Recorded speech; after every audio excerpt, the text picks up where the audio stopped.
Hello students, आप लोग एक बार फिर से स्वागत है आज के इस वीडियो लेक्चर में। आज के इस वीडियो लेक्चर में हम लोग बात करने वाले हैं रॉकेट नोजल का त्वरण का व्यंजक कैसे निकलता है और उसका प्रणोद बल को हम लोग कैसे निकालते हैं, इसके बारे में आज हम लोग चर्चा करने वाले हैं।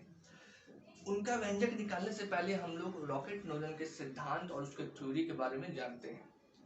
सबसे पहला पॉइंट ये है कि रॉकेट नोजल का जो सिद्धांत है वो संवेग संरक्षण नियम पर आधारित है और संवेग संरक्षण नियम पर मैं इससे पहले की वीडियो में बना चुका हूं।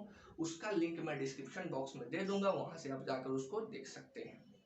तो पहला पॉइंट ये कहता है कि रॉकेट नोजल का जो सिद्धांत है वो संवेग संरक्षण नियम पर आधारित है। ये कुछ मैंने रॉकेट के इमेजेस बना रखे हैं आप लोगों को समझाने के लिए कि रॉकेट आखिर वर्क कैसे करता है। तो रॉकेट जो सैटेलाइट में जाता है वो सिर्फ ऊपरी भाग ही जाता है, सिर्फ इतना हिस्सा ही रॉकेट का सैटेलाइट में जाता है, ठीक है। बाकी का जो हिस्सा होता है पार्ट पार्ट में, उन सभी में ईंधन भरे होते हैं, ठीक है। रॉकेट जो जाता है सैटेलाइट में वो सिर्फ इसका ऊपरी हिस्सा ही जाता है, बाकी सभी में ईंधन भरे होते हैं।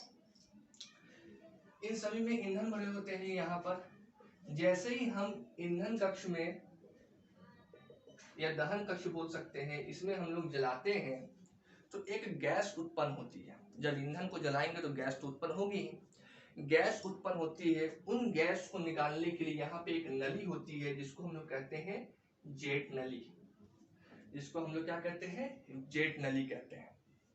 इसी के माध्यम से रॉकेट के ईंधन में से जो गैस निकलती है जलाने पे, वो इसी नली के माध्यम से धीरे धीरे निकलती है। शुरू में इनका गति बहुत ही धीमा होता है, बहुत ही धीरे धीरे निकलती है। तब एक चीज आप लोग यहाँ पे याद रखिएगा, जैसे ही हम लोग क्या करेंगे, ईंधन को जब हम जलाएंगे दहन कक्ष में तो गैस निकलेगी। तो जैसे जैसे गैस निकलेगी वैसे वैसे रॉकेट का द्रव्यमान कम होता जाएगा। जाहिर सी बात है कि इसको आप एग्जांपल से आप लोग समझ सकते हैं। आप सभी लोग के घर में एलपीजी गैस आता होगा, उसके माध्यम से आप लोगों का खाना बनता होगा। एलपीजी गैस जब भर करके जब आती है तब उसका सिलेंडर बहुत ही भारी होता है, उसका मास बहुत ही ज्यादा होता है, उसका द्रव्यमान बहुत ही ज्यादा होता है। लेकिन जैसे ही इसमें से सभी गैस क्या हो जाती है, खत्म हो जाती है, ये जब गैस भरा होता है और जैसे ही खाना बन करके इसका पूरा गैस का उपयोग कर लिया जाता है तो वैसे ही इसका द्रव्यमान क्या होता है, कम हो जाता है। इसका द्रव्यमान कम हो जाता है, यह सिलेंडर बहुत ही हल्की हो जाती है। सेम कॉन्सेप्ट रॉकेट के साथ भी होता है, ठीक है। जैसे जैसे इसमें से गैस निकलते जाएगी वैसे वैसे रॉकेट का द्रव्यमान क्या होते जाएगा, कम होते जाएगा। अब रॉकेट का द्रव्यमान ही पूरा कॉन्सेप्ट है इसका, ठीक है। अब याद रखिएगा कि आप न्यूटन के दूसरे नियम से क्या जानते हैं, F बराबर ma, या फिर हम इसको द्रव्यमान के लिए क्या लिख सकते हैं, m बराबर F बटे a। मैंने क्या कहा अभी, जैसे जैसे गैस निकलेगी वैसे वैसे रॉकेट का द्रव्यमान कम होगा, और जब रॉकेट का द्रव्यमान जैसे जैसे कम होगा वैसे वैसे रॉकेट का त्वरण क्या होते जाएगा, अधिक होते जाएगा। जैसे जैसे रॉकेट का द्रव्यमान कम होता जाएगा रॉकेट का त्वरण क्या होते जाएगा, अधिक होते जाएगा। और त्वरण को हम क्या जानते हैं कि त्वरण जो हमारा होता है वो वेग में परिवर्तन की दर होता है। वेग में परिवर्तन की दर को हम लोग क्या करते हैं, त्वरण कहते हैं। अब जब त्वरण अधिक होगा, ठीक है, तो उसका वेग भी अधिक होगा, ठीक है। एक बार फिर से मैं बता दूं, जैसे जैसे इसमें से गैस निकलेगी रॉकेट का द्रव्यमान कम होगा, रॉकेट का द्रव्यमान जैसे जैसे कम होगा उसका त्वरण अधिक होते जाएगा, और जब त्वरण जब अधिक होगा तो वैसे वैसे उसका द्रव्यमान भी क्या होगा, अधिक होते जाएगा। जब द्रव्यमान नहीं, उसका वेग, जैसे जैसे त्वरण अधिक होगा वैसे वैसे उसका वेग अधिक होते जाएगा। जब वेग अधिक होगा तो इसका मतलब हम लोग क्या कहते हैं कि उतना ही तेजी गति से रॉकेट ऊपर की ओर जाएगा, ठीक है। ये पूरा कॉन्सेप्ट है। अब हम लोग व्यंजक निकालते हैं इसका। व्यंजक निकालने के लिए क्या होता है कि बहुत सारे बच्चे क्या करते हैं, उसका द्रव्यमान को रटते हैं, उसका द्रव्यमान को याद नहीं होता है। उस द्रव्यमान को ही इजिली मैं याद कराने के लिए आप लोगों को यहाँ पे 3 इमेजेस मैं बना रखा हूँ, ठीक है, द्रव्यमान को निकालने के लिए, ठीक है। अब इसका द्रव्यमान को आप लोग कैसे याद रखेंगे, अपने माइंड में बैठाएंगे, उसको मैं यहाँ पे बताऊंगा। ठीक है, ये 3 स्थिति होगी रॉकेट की। पहली स्थिति कब होगी? जब ये रॉकेट स्टेशन में लॉन्च होने के लिए रखा हुआ है, अभी तक लॉन्च नहीं हुआ, सिर्फ रखा हुआ है, तब इसका द्रव्यमान हम लोग मान लेते हैं कि m0 है। इसका द्रव्यमान क्या है? कैपिटल M0 है। जब ये कब की स्थिति है? जब ये स्टेशन में रखा हुआ है तब की ये स्थिति है। ठीक है, कुछ समय बाद, कुछ समय अंतराल में जब इसमें हम लोग दहन कक्ष में ईंधन लगाते हैं तो गैस धीरे धीरे निकलने लगती है। गैस धीरे धीरे क्या होती है? निकलने लगती है। तब इसका द्रव्यमान क्या होगा? m0 बटे डेल टी, या फिर हम लोग इसको लिख लेते हैं डेल m बटे डेल टी लिख लेते हैं। ठीक है, कब की स्थिति है? जब हम लोग इसके दहन कक्ष में दहन करते हैं और इसमें से गैस क्या होती है? धीरे धीरे निकलने लगती, तब की ये स्थिति है डेल m बटे डेल टी। तब 30 सेकेंड के बाद इसका द्रव्यमान कितना हो जाएगा? 30 सेकेंड के बाद इसका द्रव्यमान कितना हो जाएगा? इसमें हम लोग टी का गुणा कर देंगे, डेल m बटे डेल टी इंटू टी। कब होगा ये स्थिति? 30 सेकेंड के बाद की स्थिति है ये। उसके बाद तीसरा स्थिति है जहां से आप लोगों का द्रव्यमान, मेन एक्चुअल द्रव्यमान निकल के आएगा। कब का द्रव्यमान? 30 सेकेंड के पश्चात का द्रव्यमान। 30 सेकेंड के पश्चात का द्रव्यमान, 30 सेकेंड के पश्चात या 30 सेकेंड के बाद का द्रव्यमान हम लोग यहाँ से कह सकते हैं। तो 30 सेकेंड के पश्चात का द्रव्यमान हम लोग कैसे निकाल लेंगे? पहला द्रव्यमान जो एक्चुअल, जो जब स्टेशन में जब खड़ा है रॉकेट, तब का द्रव्यमान में से हम लोग माइनस कर देंगे कब का द्रव्यमान? 30 सेकेंड के बाद का द्रव्यमान। ठीक है, तो 30 सेकेंड के पश्चात का द्रव्यमान कितना हो जाएगा? m0 माइनस इसको कर देंगे डेल m बटे डेल टी इंटू टी। ये कब की स्थिति है? जब यहाँ से बहुत ही तेजी गति से गैस बाहर की ओर निकलने लगता है, जब हम लोग दहन कक्ष में इसका ज्वलन करते हैं। ठीक है, तब मान लेते हैं कि जब ये बहुत तेजी गति से इसका जो गैस से वो बाहर निकल रही है, तब गैस का द्रव्यमान हम लोग मान लेते हैं कि डेल m है, और गैस का वेग कितना मान लेते हैं हम लोग? u मान लेते हैं। ये गैस का, ये दोनों चीजें क्या है? गैस का है। गैस का द्रव्यमान कितना मान लिया हम लोग? डेल m, और गैस का वेग कितना मान लिया हम लोग? u, और रॉकेट का वेग कितना मान लिया हम लोग? मान लेते हैं डेल v। ये रॉकेट का वेग है। अब यहाँ हम लोग व्यंजक प्रूफ करते हैं। व्यंजक प्रूफ करने के लिए जो चीज मैंने पहले बताया था उस चीज को मैं फिर से बता रहा हूँ कि रॉकेट का नोदन जो है वो संवेग संरक्षण के नियम पर आधारित है।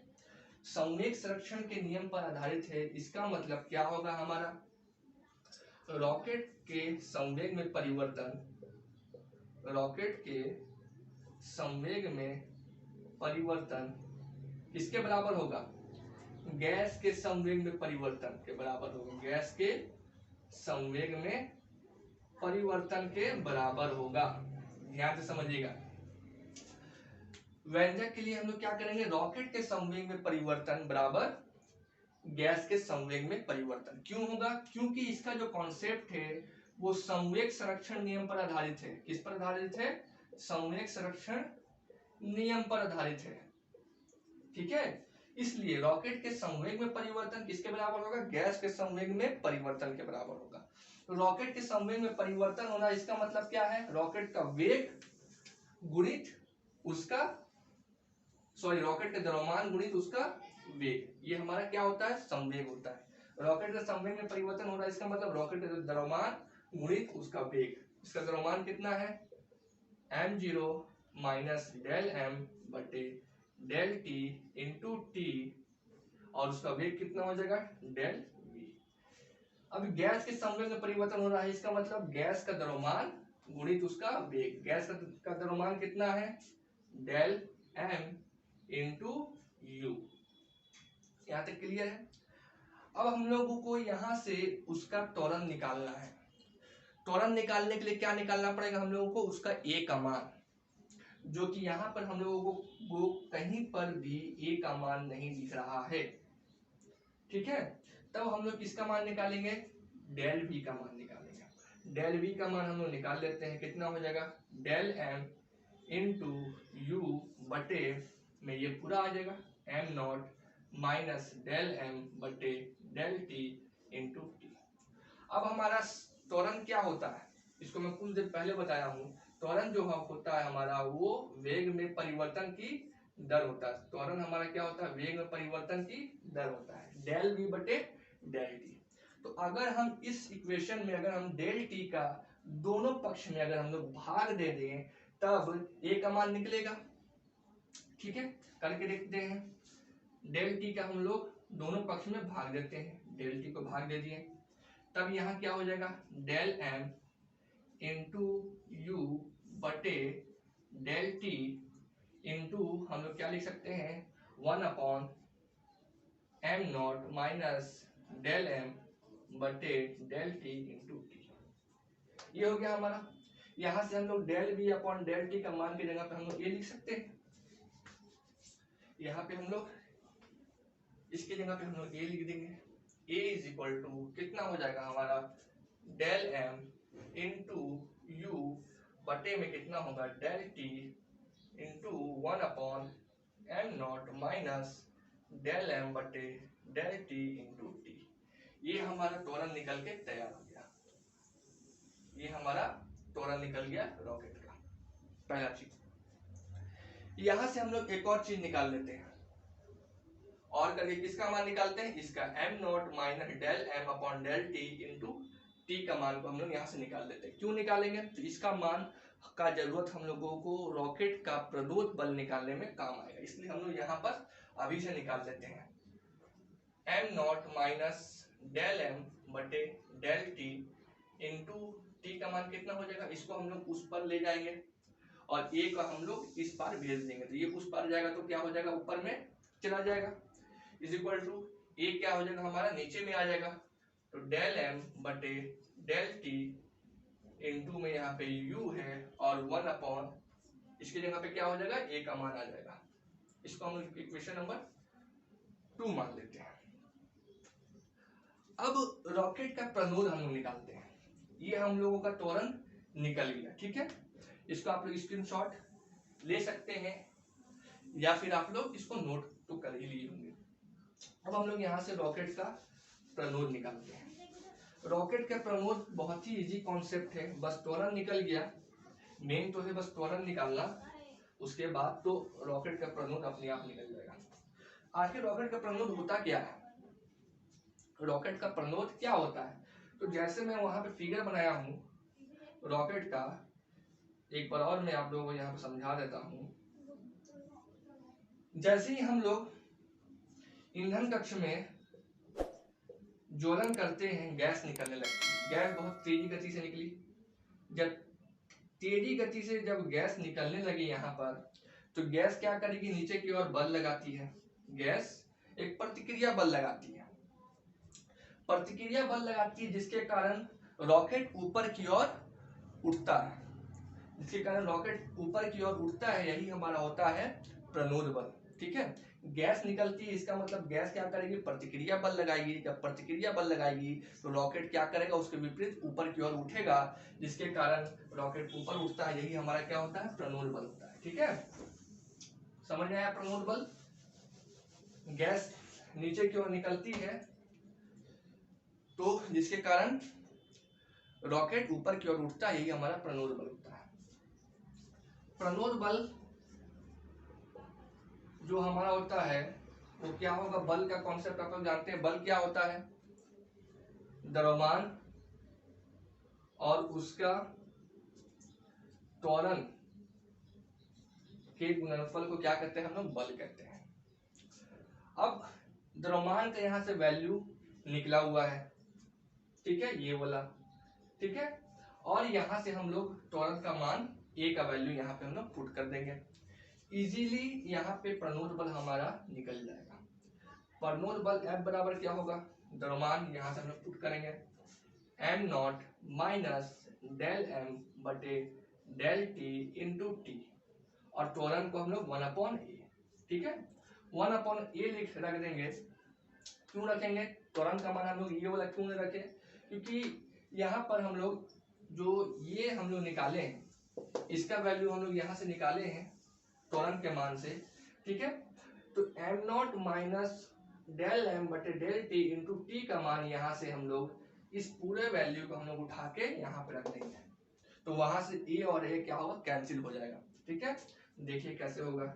एफ इज इक्वल टू समीकरण 2 से हम लोग किसका मान रखेंगे? इस पूरे का मान रखेंगे। M naught minus del M बटे डेल टी इंटू टी का मान रखेंगे। कितना है हमारा? डेल एम बटे del T into U into 1 upon A, और ये वाला त्वरण, सॉरी यहाँ पे ए होगा सिर्फ, इंटू ए, ठीक है। यहां से ए और यहाँ का ए कैंसिल आउट हो जाएगा। हमारा बचा क्या? प्रणोद बल F is equal to del M बटे डेल टी इंटू यू, यही हमारा प्रणोद बल है।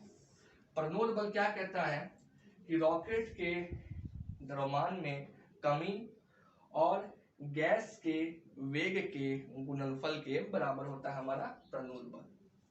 यही था, बहुत ही कॉन्सेप्ट है रॉकेट का त्वरण और उसका प्रणोद बल निकालने का। उम्मीद है कि आज का ये टॉपिक आप लोगों को समझ में आया होगा अच्छी से, ठीक है। तो इसी तरह की वीडियो देखने के लिए आप लोग मेरे चैनल में बने रहें और मेरे चैनल को लाइक और सब्सक्राइब करें, साथ ही अपने दोस्तों के साथ शेयर भी करें।